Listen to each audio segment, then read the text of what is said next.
Alright, I've got my 2 replacement injectors from Snake Eater. The ones that are in here now are still Courtney's. She was nice enough to let me borrow them. I guess it's time to give her injectors back. It's kind of a pain to put mine in because mine are too tall, so I have to shim the rails up higher to get it to fit.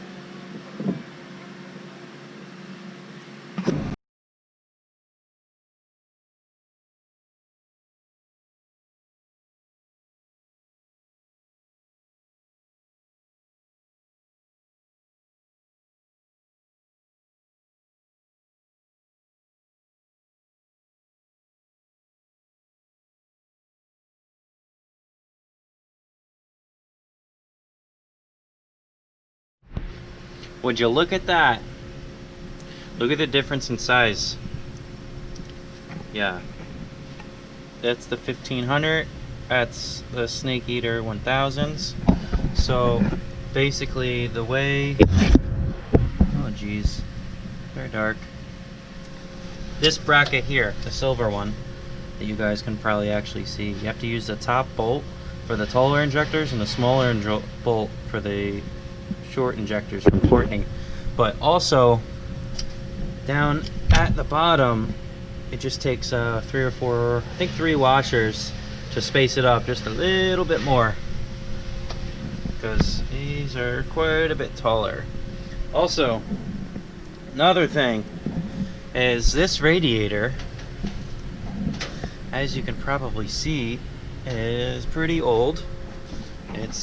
It looks like it's original. I forget where on there. I found somewhere where it was stamped. Oh, here. It says Harrison 3150278, which I believe is the original radiator from 1962. And when I first had this all apart, in here was a mouse nest. So I flushed it out. I bought a bunch of Drano and Totally Awesome from the dollar store and Simple Green and Spray 9. I've put everything through this trying to flush it out, and no matter what I do, the truck, you know, when I am at a traffic light, the temperature will go up 8 degrees, and then driving it around it'll come down 6 and then go up 8, and it just slowly seems to creep. Even my my thermostat here is not even installed. It's just a filler neck basically, so it just keeps getting hotter and hotter. So I finally, it took me forever to find a replacement radiator, and it came in the other day, and I want to show you.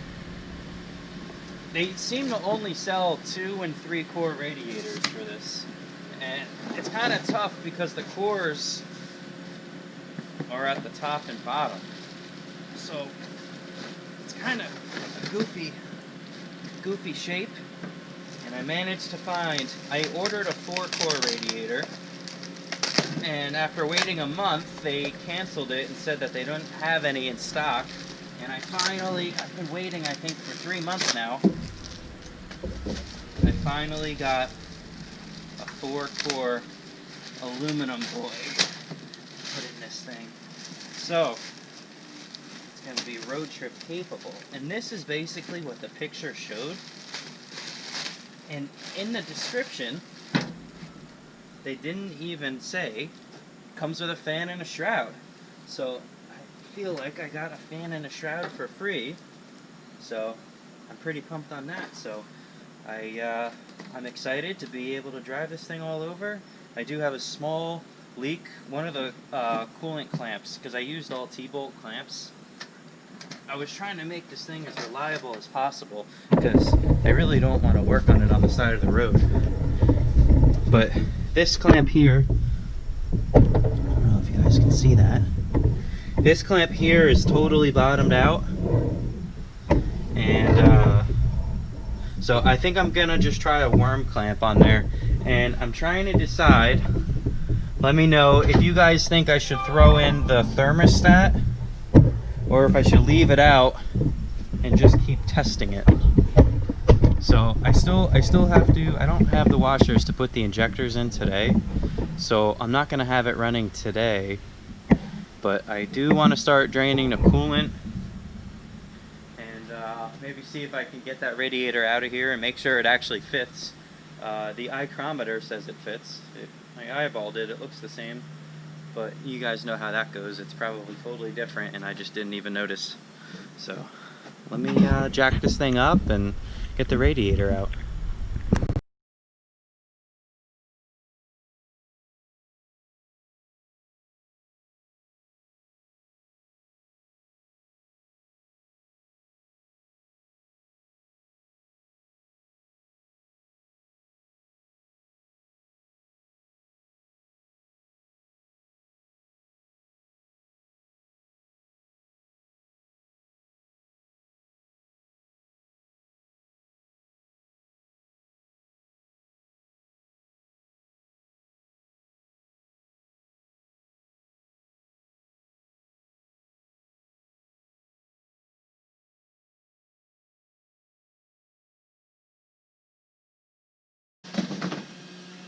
Alright, let's get this thing out of here.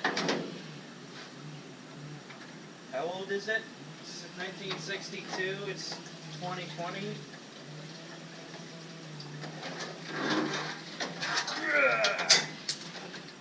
Man, they make these things heavy. See, I got no shroud, but I do have a fancy name brand Flexolite whatchamacallit fan in here. Ugh.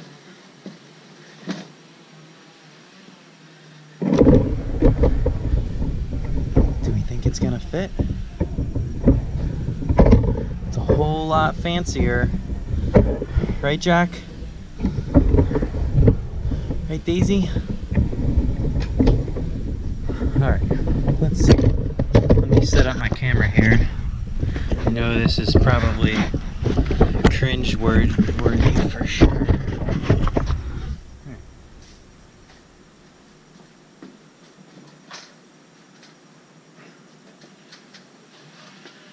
Just a quick test-a-rooney. Oh, I suppose this is backwards, huh? Oh wait, no, it does go this way. Why is the drain faces forward? And it wasn't shut. That was cool.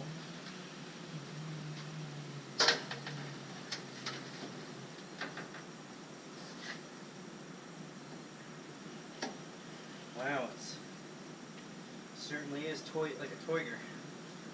I don't know if this is gonna go in. I might have to take some more stuff off. I think if I get this hose off, that's got the leaking hose clamp on it. Maybe I can just pull it off instead of.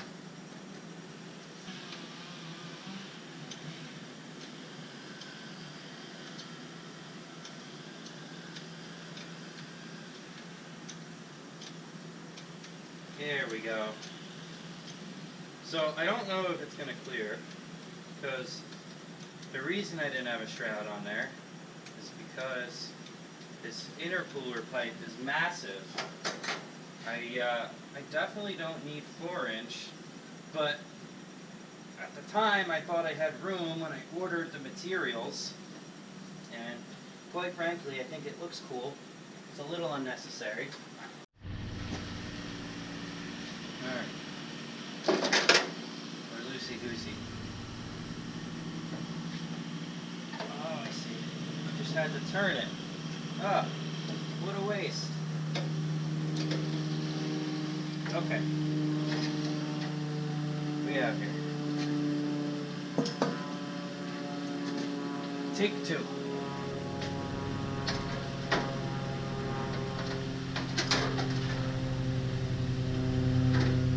Take my boost controller.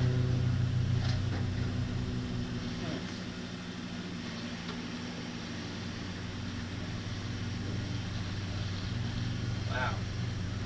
This is tight. I might have to take the whole front end apart. This intercooler piping, I wanted to not have boost leaks, So I have one clamp up at the top, and then clamp all the way at the bottom, but you can't get to the bolts unless the grill is out of it, which I suppose is not the brightest thing. Instead of having 40 silicone couplers in there, like some of you Honda kids.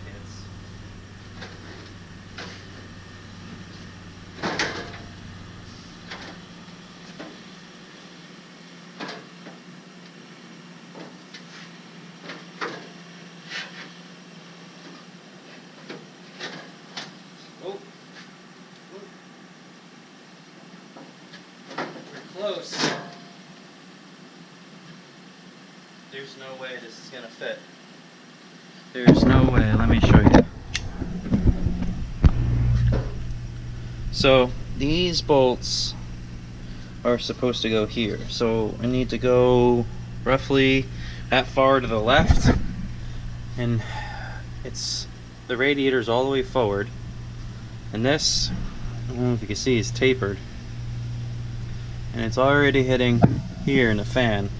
So for me to come over 5 inches to the left, it's gonna have to be quite a bit skinnier. So I guess I'm gonna be taking the shroud off and see, let me first see if it even fits without the shroud and without the fan, because it is possible that these tabs are not in the right spot. You know how it is with aftermarket parts. This thing's not 52 years old like this beauty was.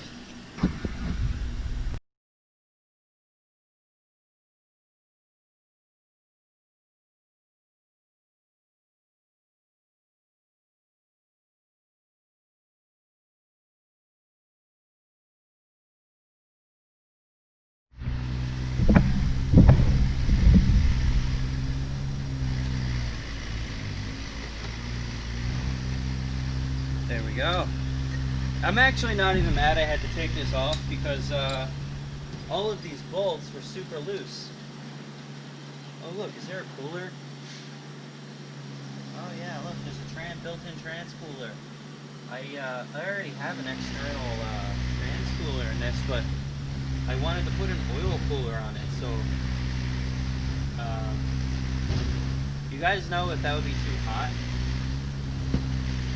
200 degrees, maybe 210, because I'm pretty sure oil temperature should only be like 180. Like, I thought the rule of thumb for trans coolers and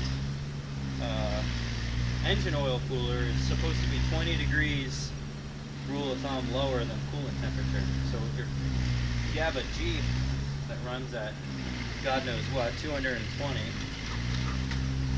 so it doesn't really make sense to me to put an oil cooler in a radiator, but they do it anyway, so I guess it's not so bad.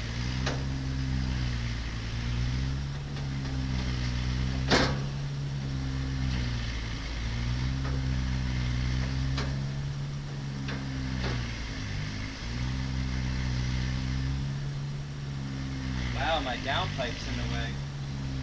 The crossover tube. Look how much taller this thing is. I don't even know if the hood's gonna shut. Remove my new injector before I crush it. That looks like a 6 spot.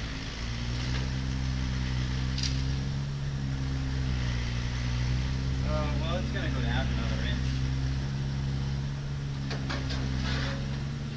Oh man, I really don't want to take this exhaust off. What a pain.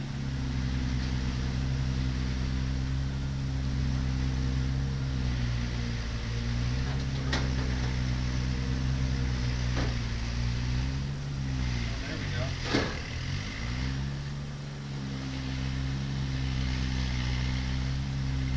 Oh man, I don't know if this is gonna work.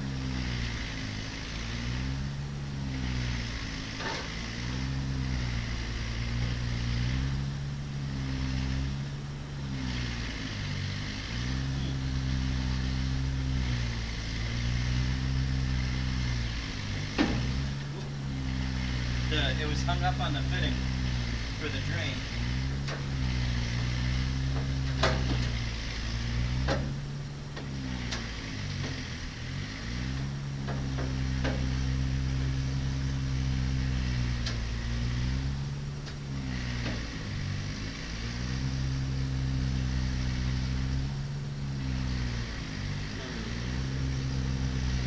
me show you.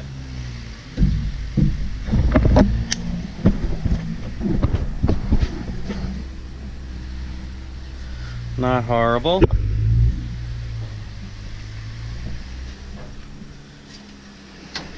See how tight this is?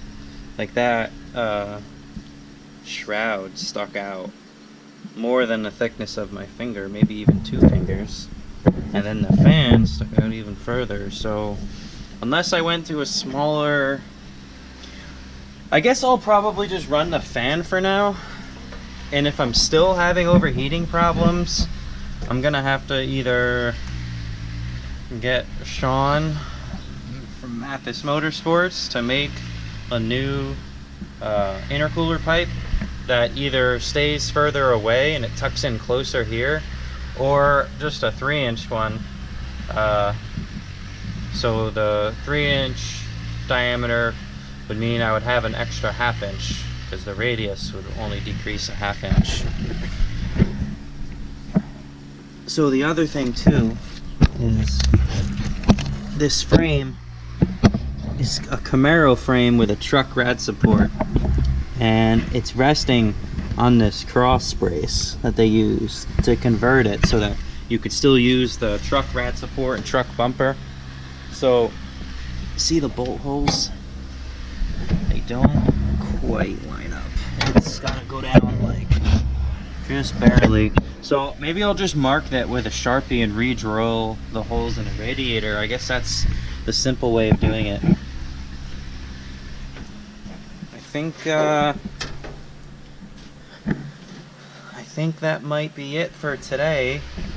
I'm gonna have to finish doing my fuel rail as usual, starting a project and just taking everything apart and then running away. So thanks for watching. If you didn't already subscribe, that'd be nice. All right, bye.